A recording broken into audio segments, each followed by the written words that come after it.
quelle a été votre première utilisation d'une IA? Bonjour, alors ma première utilisation d'IA, c'était des algorithmes pour pouvoir traiter de l'analyse du langage. Voyez-vous des déviances possibles de l'IA et si oui, comment s'en prémunir?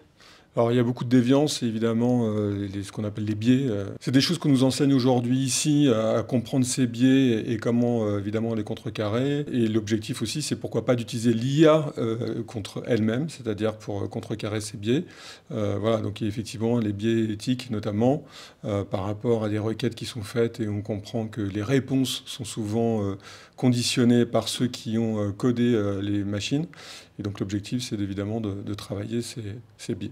Que peux-tu ranger dans le mot IA? Alors, il y a beaucoup de choses qui se rangent dans le mot IA, effectivement, que ce soit le deep learning ou le machine learning. Donc, il y a énormément d'éléments qui rentrent en ligne de compte. Et les problématiques algorithmiques. Donc, tous ces sujets-là sont assez complexes. On manque un peu de pédagogie pour expliquer aux gens, notamment, qu'on peut faire plus simple. Et parfois, on peut développer des IA qui soient économes et qui soient respectueuses de l'environnement. Quel est votre outil d'IA préféré? Alors j'utilise beaucoup Perplexity pour différentes choses. Alors évidemment mes recherches, les benchmarks, mais aussi certains éléments d'analyse.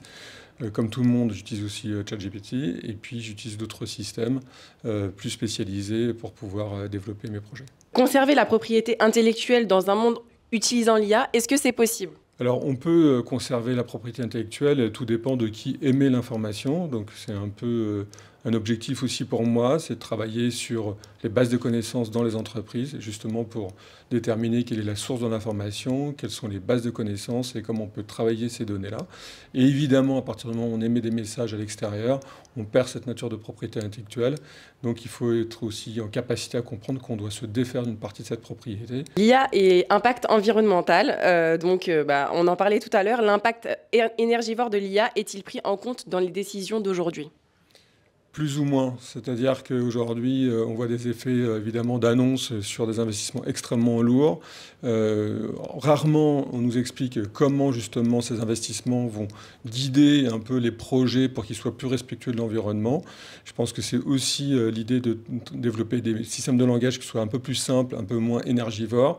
Et ça, c'est plus explicité, mais c'est un peu l'objectif pour les grands industriels aujourd'hui. Pourquoi avoir choisi l'IA dans votre domaine? Alors, l'IA, c'est un grand sujet pour nous et pour moi, notamment dans l'éditorial. Ça fait des années qu'on développe des systèmes de réflexion, des systèmes de pédagogie à partir des contenus. Et on a traité beaucoup d'éléments plutôt à la main, on va dire.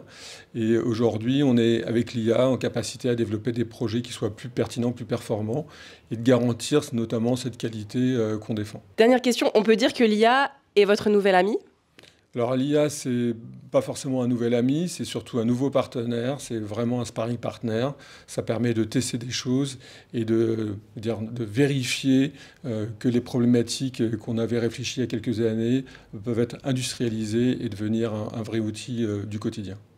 Ok, super, merci beaucoup. Merci.